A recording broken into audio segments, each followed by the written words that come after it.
Many times people will go to great lengths to defend the idea that God is a Trinity. One of the most common arguments is that God is love, and that proves the Trinity. Here is a summary of this often repeated argument. It goes something like this.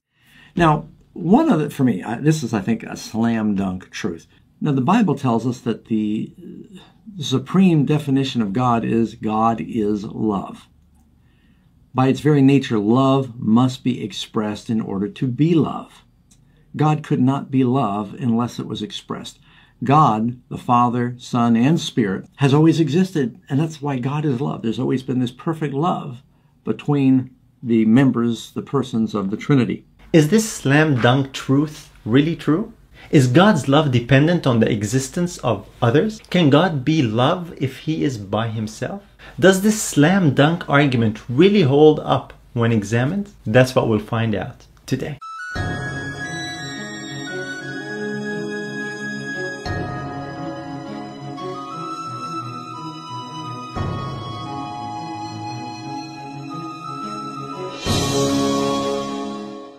Welcome to Prove All Things. I'm Nader Mansour, and today we're examining the argument that God being love is the greatest evidence for the Trinity. Let's hear the reasoning behind this argument. Now, one of it, for me, this is, I think, a slam dunk truth.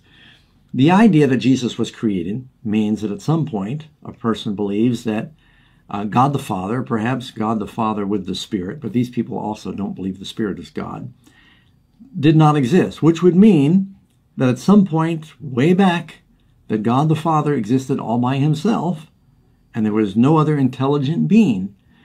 Now the Bible tells us that the supreme definition of God is love. By its very nature, love must be expressed in order to be love.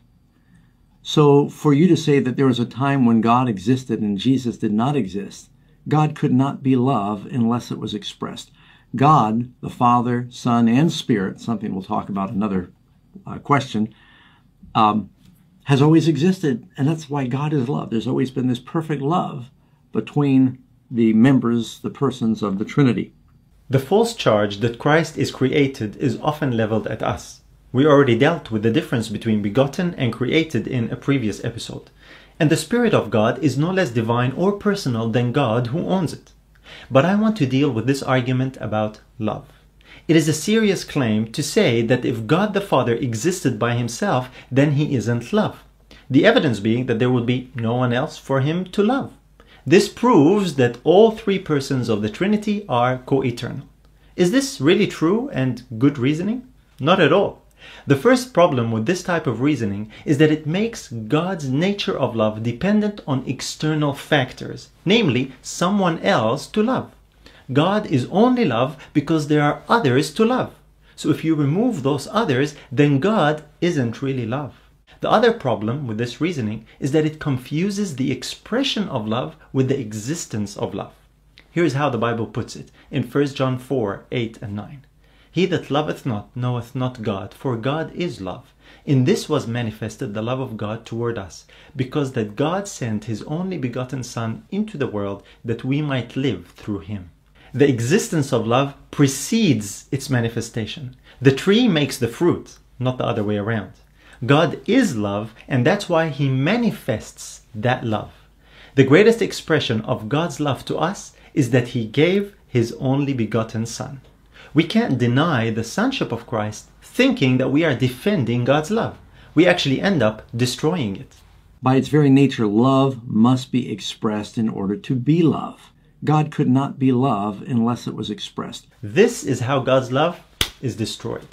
We were told that love must be expressed in order to be love. Think about that for a minute. It says that the expression of love is what makes love. This is the opposite of what we just read in the Bible.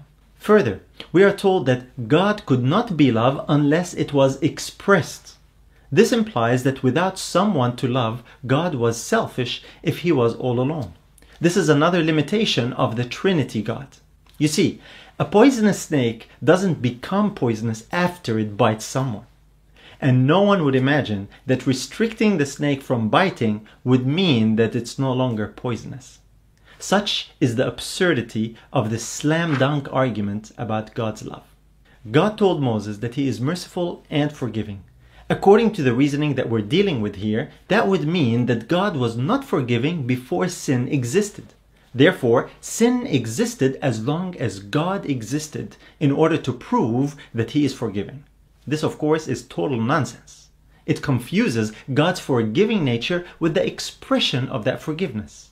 Yet this is the exact same reasoning that is used to deny that Christ was begotten of God and insists on making the Son as old as his Father. The Bible actually refers to Christ as the Son of his love. Before anything was ever created, the first thing that happened is that this God of love brought forth a Son. After being brought forth from the Father, the Son declares, "I was daily his delight, rejoicing always before him." The expression of love doesn't create love, but it shows the love that was already there. God expressed his love in having a Son. And when the time came to manifest his love to us, he was willing to give that Son in order to save us. No wonder the Bible calls him the Son of his love. So don't confuse the expression of love with the existence of love. God being love is an intrinsic part of him. It's his nature. It's not only present because there is someone else for him to love. Adam didn't suddenly become a loving being after Eve was made, but he could now lavish his love on her. The love that was part of his nature when he was made in God's image, even when he was the only human being in the garden. God is not dependent on anyone else to be love. And that's why God is love. There's always been this perfect love between the members, the persons of the Trinity. Judging God by such faulty human reasoning results in dangerous conclusions. The conclusion that God the Father, Son, and Spirit has always existed, and that's why God is love, is actually a direct contradiction of reason and the Scriptures. If it takes the existence of all three persons to maintain that God is love, then what happened when Christ was dead for 3 days in the grave? I think you're now seeing how this argument is self-defeating. To prove God's love, one is required to deny the Son of his love. The Trinity God is a philosophical idea that is based on faulty human reasoning that contradicts the Bible. This argument about love is a clear demonstration of that. In trying to defend the Trinity, God's very nature and character of love is actually destroyed. Let's keep proving all things and holding fast that which is good.